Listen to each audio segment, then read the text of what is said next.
দীর্ঘদিন ইনজুরি আর মাঠের বাইরের সময় কাটিয়ে নেইমার জুনিয়র আবারও ব্রাজিলের প্রাথমিক স্কোয়াডে ডাক পেয়েছেন। তবে এবার পরিস্থিতি আগের চেয়ে অনেক বেশি চ্যালেঞ্জিং।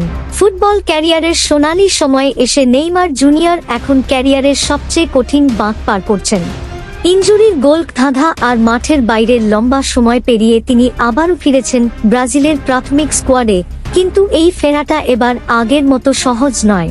কোচ কার্লো আনচেলত্তি এবার কোনো রাখঢাক না রেখেই জানিয়ে দিয়েছেন, ব্রাজিলের হলুদ জার্সি এখন আর কোনো আবেগের জায়গা নয়, বরং যোগ্যতার মাপকাঠি। তারকা তকমা গায়ে থাকলেও এবার পারফরম্যান্স আর ফিটনেস ছাড়া দলে টিকে থাকা প্রায় অসম্ভব।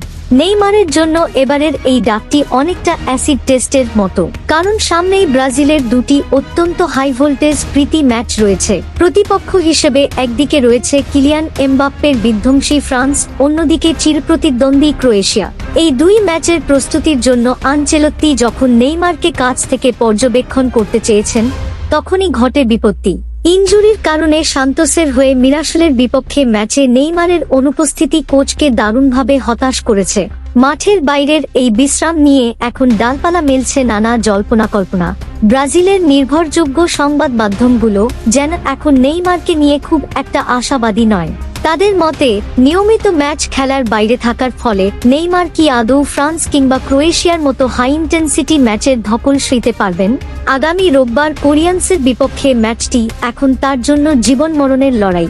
এই একটি ম্যাচেই তাকে প্রমাণ করতে হবে যে তার শরীরের ইনজুরি এখন অতীত আর মাঠের খেলায় জাদুকরী ছন্দ এখনো অক্ষুণ্ণ। আনচেলত্তির নোটবুক আসলে বড়ই কঠোর। নেইমার যদি এই ম্যাচে নিজের সেরাটা না দেখাতে পারেন, তবে মে মাসে বিশ্বকাপের চূড়ান্ত স্কোয়াড ঘোষণার সময় হয়তো বড় কোনো চমকি অপেক্ষা করছে। ইনজুরি আর ফিটনেসের এই জটিল সমীকরণ মেলাতে গিয়ে ব্রাজিলের এই কিংবদন্তি কি হারিয়ে ফেলবেন তার বিশ্বকাপ খেলার স্বপ্ন, নাকি রোববারের সেই ম্যাচে এক জাদুকরী পারফরম্যান্স দিয়ে বদলে দেবেন সব হিসেব নিকেশ?